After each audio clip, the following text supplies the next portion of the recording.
이별의 총알. 로버트 필 노블 미스터리.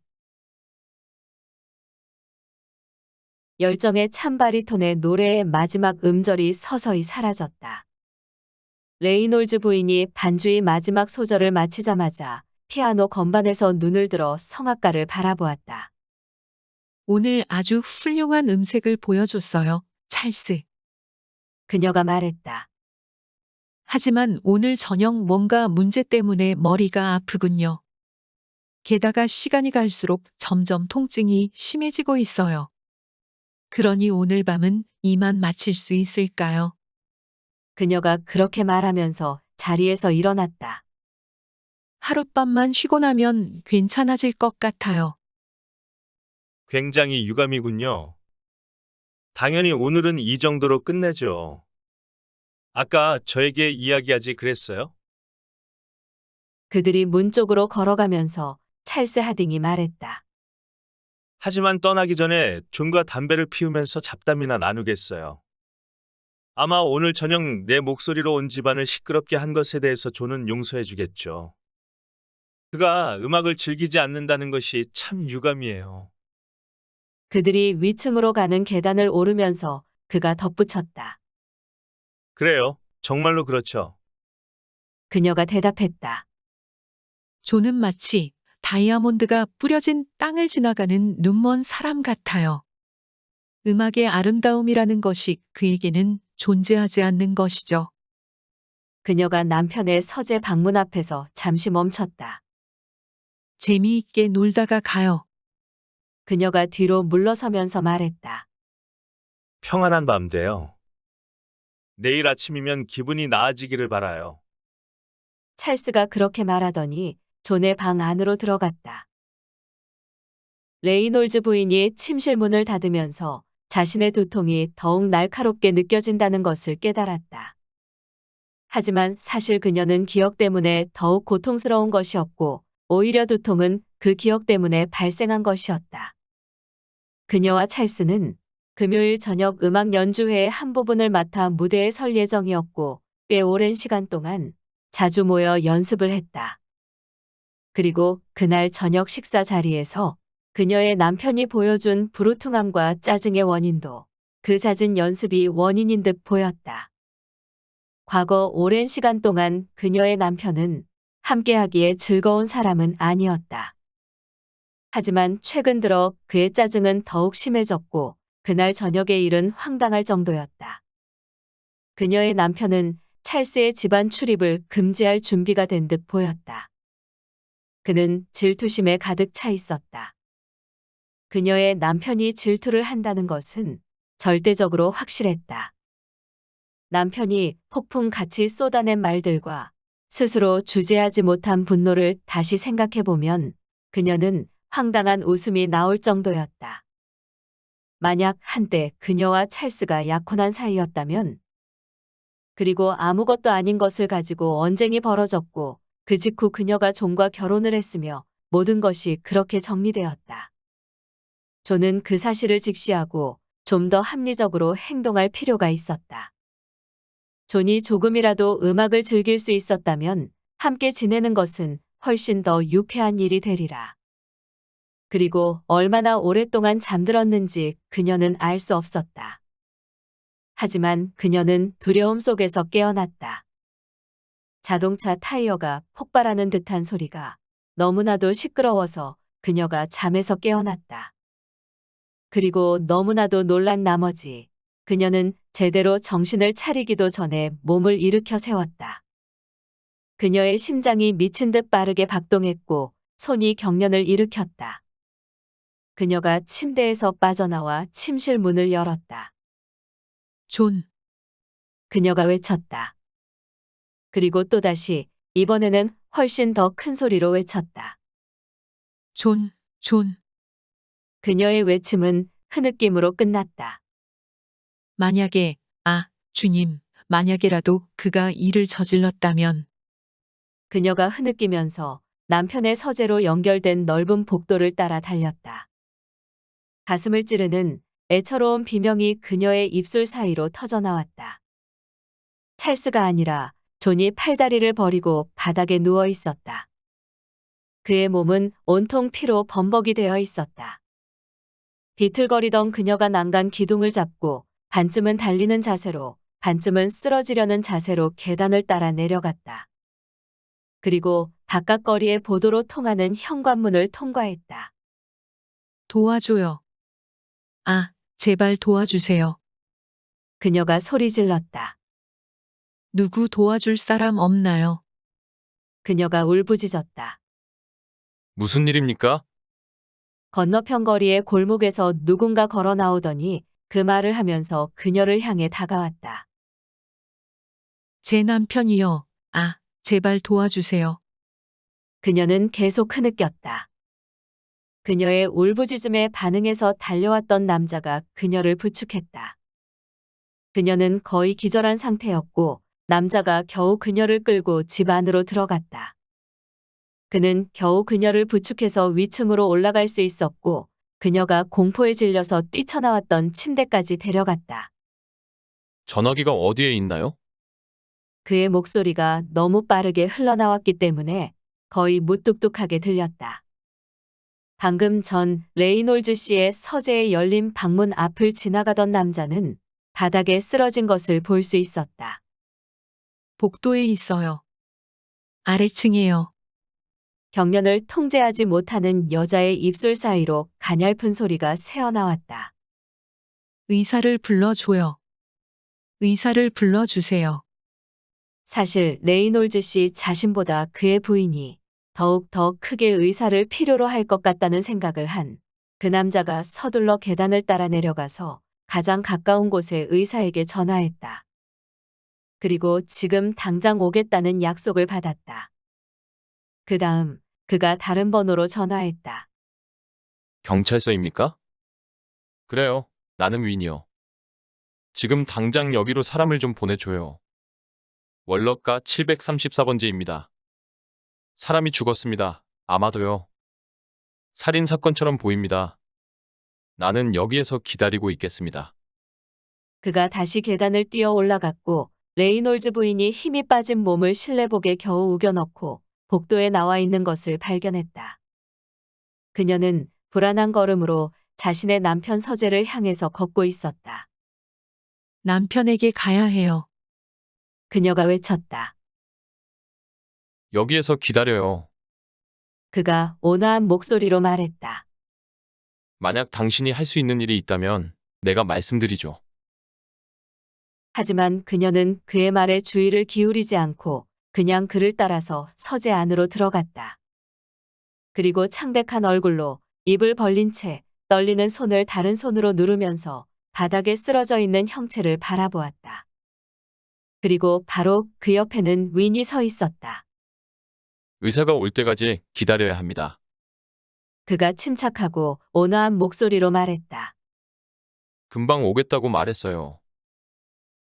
그가 말을 마치자마자 모리스 박사가 서재 안으로 들어왔다.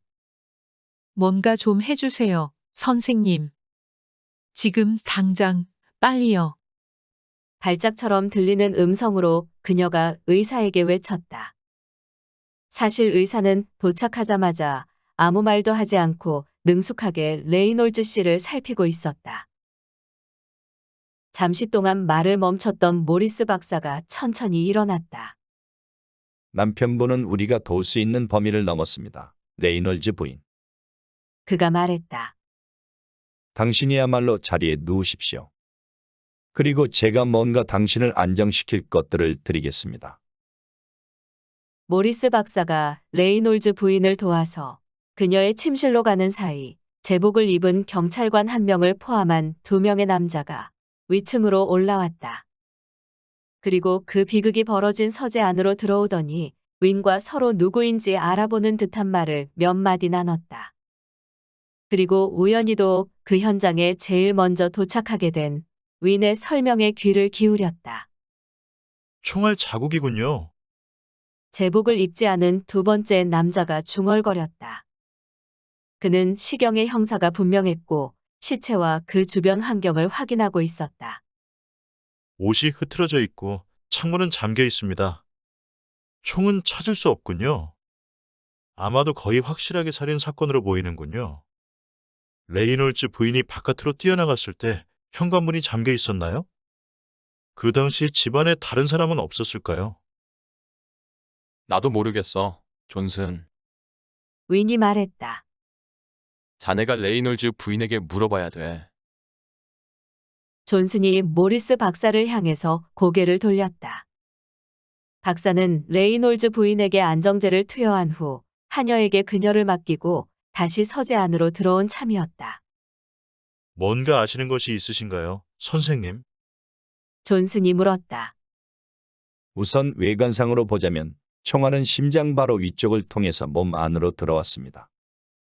그리고 피가 튄 거리로 판단하자면 총알이 동맥을 손상시켰습니다. 대동맥이 손상되었을 가능성이 가장 큽니다. 부검을 해보면 정확하게 알 수 있을 겁니다. 지금 당장 검시관에게 연락하시는 것이 좋을 겁니다. 자네가 조치를 취해, 댄. 존슨이 제복을 입은 경찰관을 바라보더니 말했다. 그리고 다시 몸을 숙여서 시체를 살피기 시작했다. 생각에 잠겨있던 그가 놀랐다는 듯 탄성을 토했다. 그가 절반쯤 타들어간 부러진 시가를 들어 올렸다.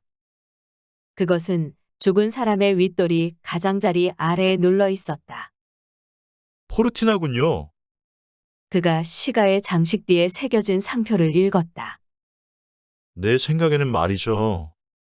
그가 방 한쪽에 세워진 상당히 큰 담배 보관함을 향해서 걸어가더니 뚜껑을 열고 안에 내용물을 조사했다. 모두 세 가지의 다른 상표들의 시가가 있습니다. 하지만 포르티나는 없군요. 그가 윈에게 말했다. 아무래도 레이놀즈 부인과 이야기를 해야겠습니다. 그녀는 지금 아주 불안한 상태입니다. 모리스 박사가 반대했다. 반드시 지금 당장 그녀와 이야기해야 하나요? 그냥 두 가지만 질문할 겁니다. 그러더니 존슨이 아까 레이놀즈 부인이 들어간 방을 향해서 복도를 가로질렀다. 레이놀즈 부인, 오늘 저녁 집 바깥으로 뛰어나갈 때 현관문이 잠겨 있었나요? 그가 물었다. 그래요. 아니에요. 아까는 그냥 손잡이를 돌리기만 했는데 문이 열렸어요. 그녀가 대답했다.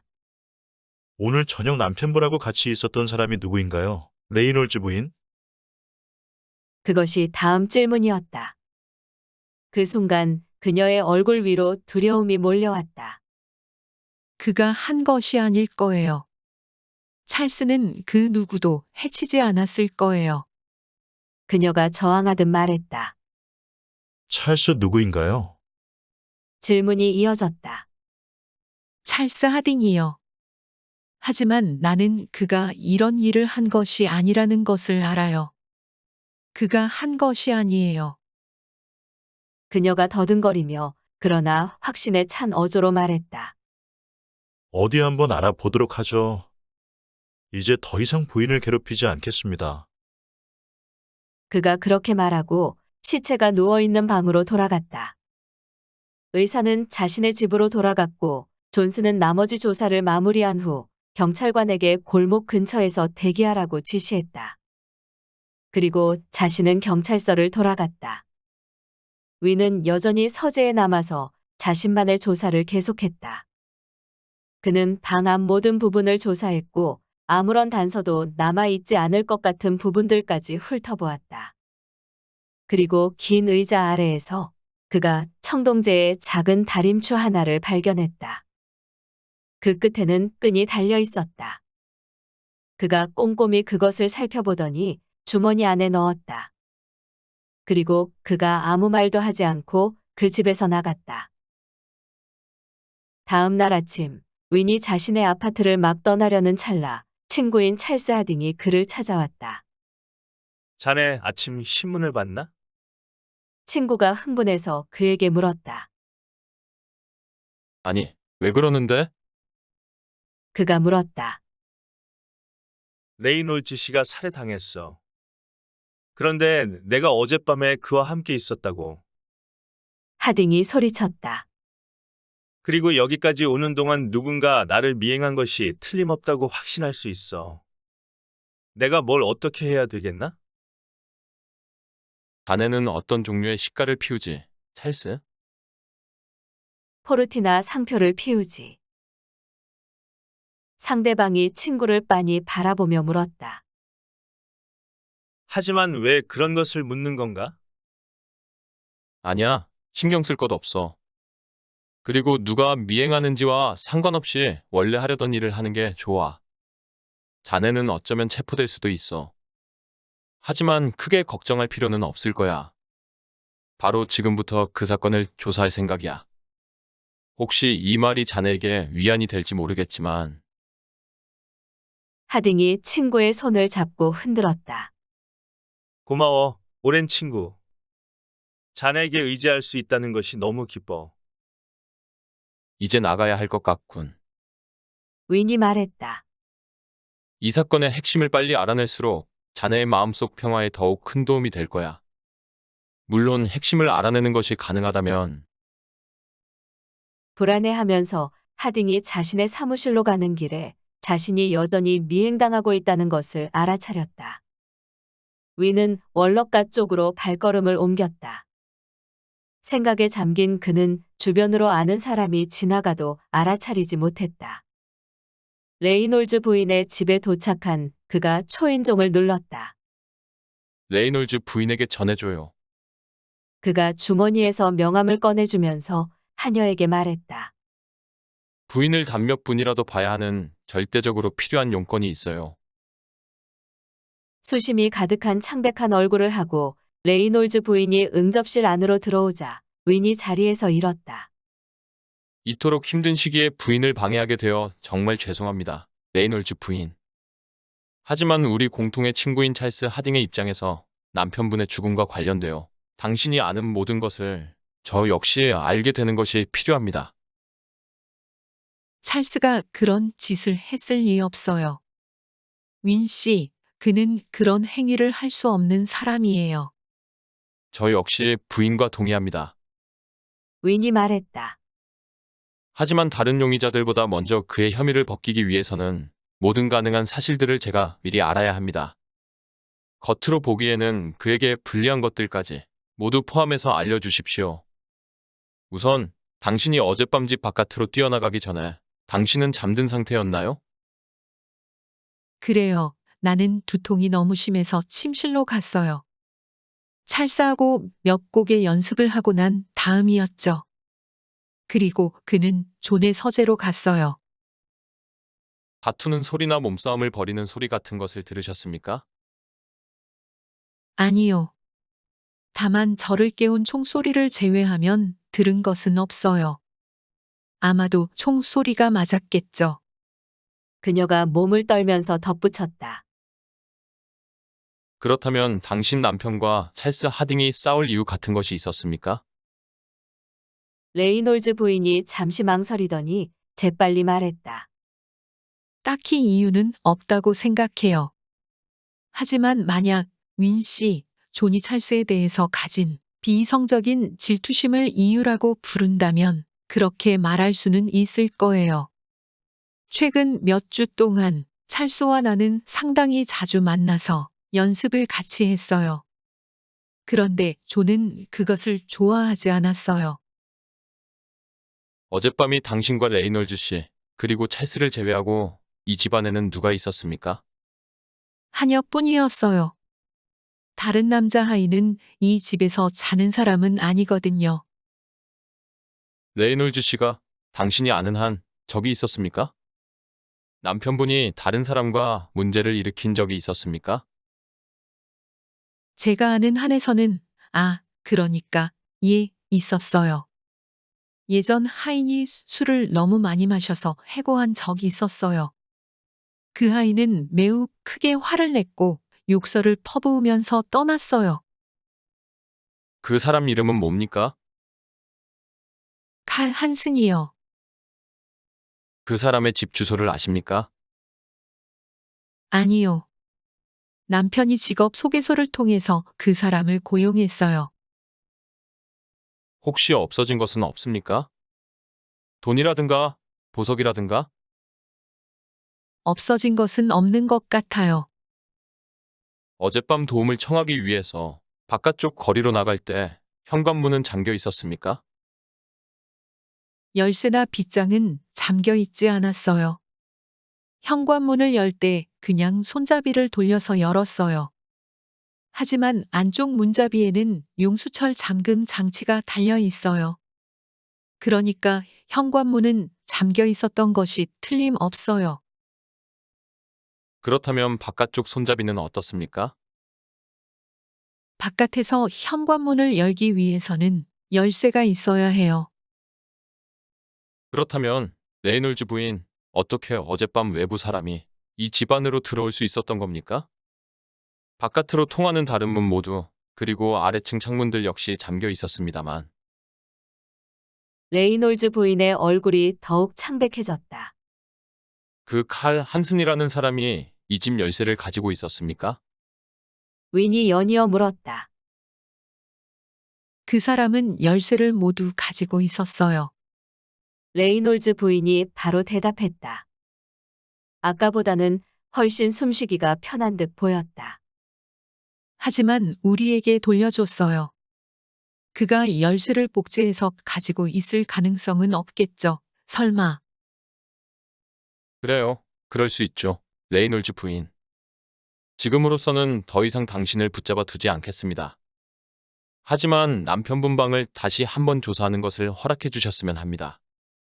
그리고 아마도 이 집의 다른 부분에 대한 조사도 허락해 주십시오. 레이놀즈 부인이 가만히 동의했다. 윈은 제일 먼저 현관문에 대한 그녀의 진술이 사실과 일치하는지 확인했다. 그리고 그녀의 남편 서재를 다시 방문했다. 그가 그 집을 떠난 것은 정오가 거의 다 될 무렵이었다. 가벼운 걸음으로 거리를 걷는 윈에게는 아침에 그 집으로 들어갈 때 보여줬던 집중한 분위기가 전혀 느껴지지 않았다. 그날 오후 늦게 레이놀즈 씨의 시체에 대한 부검이 이뤄졌고 그 결과 모리스 박사의 의견이 다시 확인되었다는 것이 윈에게 알려졌다. 그리고 총알이 발견되었다. 그것은 32 칼리버 총알이었다. 그리고 그에게 통지된 것이 하나 더 있었다. 다음 날 아침 검시관의 조사의 증인으로서 그가 참석해야 한다는 통지였다. 검시관의 조사로 밝혀진 바에 따르면 레이놀즈 씨의 사인은 총알로 인한 상처 때문이었다. 그리고 그의 옷 상태를 보면 누군가 몸싸움을 벌였다는 것이 암시되었다. 그러나 무기는 발견되지 않았다. 경찰관들이 조사할 당시 레이놀즈 씨의 집 창문과 방들은 모두 잠겨 있었던 것으로 확인되었다. 그 비극이 발생한 직후 경찰관들이 확인한 바에 따르면 아래층의 모든 창문, 바깥으로 통하는 모든 문이 잠겨 있었다. 예외는 레이놀즈 부인이 바깥으로 뛰어나가면서 열어놓은 현관문뿐이었다. 그리고 그 현관문 역시 레이놀즈 부인 자신이 안쪽에서 열기 전까지는 자동 잠금 장치로 잠겨 있는 상태였다. 하딩 씨가 즐겨 피우는 것으로 알려진 상표에 시가 조각이 부러진 채 발견되었고 그것은 레이놀즈 씨의 시체 아래에 깔려 있었다. 그 상표의 시가는 레이놀즈 씨의 서재 속 보관함에서는 발견되지 않았고 사실 그 도시의 시가 가게에서는 그 상표를 팔지 않았다. 그리고 레이놀즈 씨가 죽기 직전 가장 마지막으로 그를 만났던 사람은 하딩 씨였다. 레이놀즈 씨는 하딩 씨가 자신의 부인과 자주 만나는 것에 거부감을 보였고 그 사안과 관련해서 하딩 씨에 대해서 적대적인 감정을 가지고 있었다. 하딩은 창백한 얼굴로 긴장한 채 고개를 끄덕이면서 이 모든 이야기를 듣기만 했다. 그의 입장에서 그 모든 사실들은 기존의 것들을 다시 확인한 것 이상의 의미가 없었다. 그가 유일하게 위안을 받을 수 있었던 사실은 검시관과 이야기를 나누고 있는 윈의 표정이 큰 확신에 차서 침착하다는 것이었다. 저는 지금까지 알려지지 않은 증거를 언급하고 싶습니다. 계속하십시오.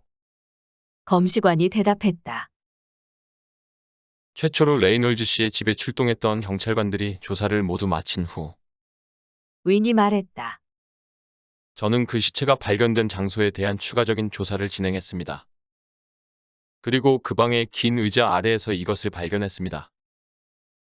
그가 작은 물체 하나를 들어올리면서 말을 이었다. 여러분도 보실 수 있다시피 이것은 다림추입니다. 주로 석공과 목수들이 사용하는 도구입니다.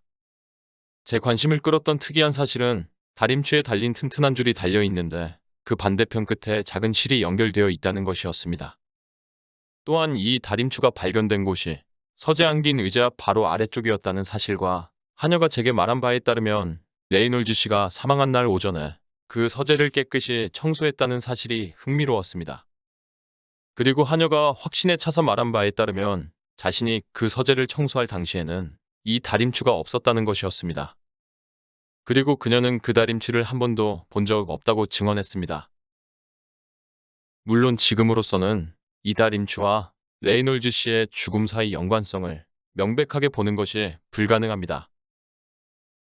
하지만 저는 둘 사이에 연관성이 있다는 강한 느낌을 받았고 그 연관성을 발견하기 위해서 다음날 아침 레이놀즈 씨의 집을 다시 방문했습니다. 그러면서 스스로에게 질문을 했습니다.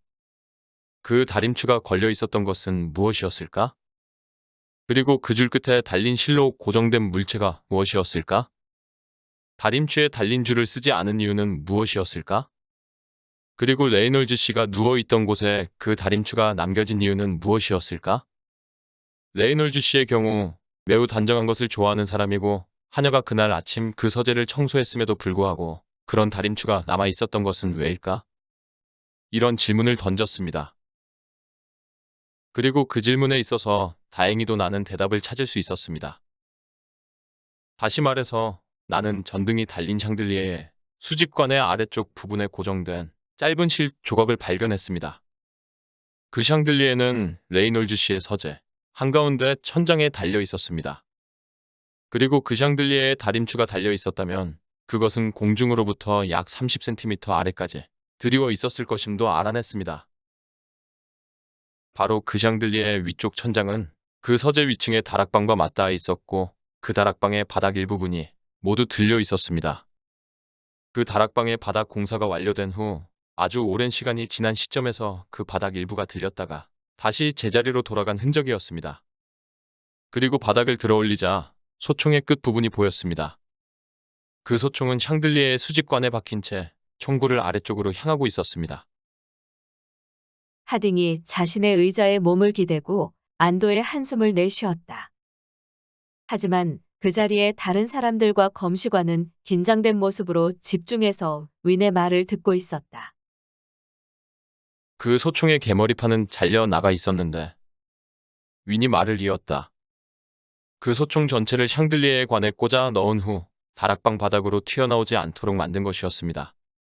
그리고 레이놀즈 씨의 서재 바닥에는 누르는 단추가 있었는데 더 이상은 사용되지 않는 것처럼 보였습니다. 하지만 그 단추는 위쪽의 전자기 장치와 연결되어 있었고 제가 그 단추를 누르자 소총의 공이를 잡고 있던 장치가 풀리는 것을 직접 시험할 수 있었습니다. 신사 여러분, 그 소총 안에서 제가 발견한 것은 바로 이것입니다. 윈이 의기양양한 태도로 뭔가를 꺼냈다. 그것은 작고 가느다란 상자 모양이었다. 바로 이것은 32 칼리버 총알이 들어있었던 탄창입니다. 물론 지금은 빈 탄창입니다. 아마도 여러분 자신의 상상을 통해서 이야기의 나머지 부분을 재구성할 수 있을 겁니다. 찰스 하딩이 그 서재에게 떠난 직후 레이놀즈 씨는 다림추를 샹들리에에 연결하고 바닥 쪽을 향해서 늘어뜨렸습니다. 그렇게 해서 자신의 심장이 바로 그 다림추 아래에 놓이도록 만들었습니다. 다시 말해서 총알이 발사되는 경로상에 그의 심장이 위치하게 된 것입니다. 그가 줄을 잡아 당기자 샹들리에에 묶인 실이 끊어졌고 그 때문에 다림추와 줄이 아래로 떨어지면서 긴 의자 아래로 굴러 들어갔습니다. 그리고 그 자신의 몸은 아주 조금만 움직인 상태로 팔을 뻗어서 바닥에 있는 단추를 누른 것입니다. 그러므로 제가 믿기에 그의 죽음을 일으킨 살아있는 사람은 없다고 보입니다. 이러한 모든 사실들을 고려한다면 여러분 역시 그렇게 생각하리라고 판단합니다. 그의 친구들 극소수에게만 알려졌지만 그는 경제적으로 공경에 처한 상태였고 그로 인한 걱정 때문에 정신적 균형이 무너졌을 수 있습니다.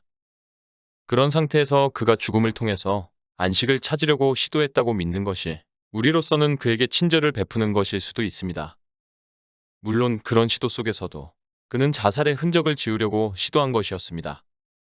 하지만 질투심에 사로잡힌 레이놀즈 씨가 몇 분 전에 그 서재에서 나간 찰스 하딩이 피우던 시가 조각을 재떨이에서 꺼내서 바닥으로 던졌고 자신의 옷을 지저분하게 흐트러뜨렸고 바로 그 이후에 바닥에 단추를 눌러서 스스로의 몸을 무너뜨린 마지막 총알을 발사했다고 짐작하지 않는 것도 어려운 일입니다. 윈의 증언은 자살이라는 결론으로 모두를 이끌었다. 그리고 그 자리에 있던 모든 사람들이 일어나 서둘러 하딩의 손을 잡고 흔들었다. 하딩이 가장 오래 손을 잡고 흔든 것은 윈의 손이었다. 하지만 그러면서도 그의 시선은 검정 드레스를 입은 레이놀즈 부인의 얼굴에 계속 머물렀다. 그녀의 얼굴 속에는 슬픔과 안도가 공존하고 있었다. 그리고 그 얼굴 속에서 찰나의 순간 동안 뭔가 다른 감정이 스쳐 지나갔던 것은 아니었을까? 바로 기쁨 또는 즐거움의 감정은 아니었을까? 그녀가 방 밖으로 나가려 자리에서 일어난 순간 하딩은 그녀 쪽으로 향해서 움직이려다가 다시 멈췄다. 지금으로서는 기다리는 것이 나을 거야. 그렇게 생각한 그가 몸을 돌려 윈을 바라보았다. 이별의 총알. 로버트 필 노블. 지음. 위즈덤 커넥트 편엠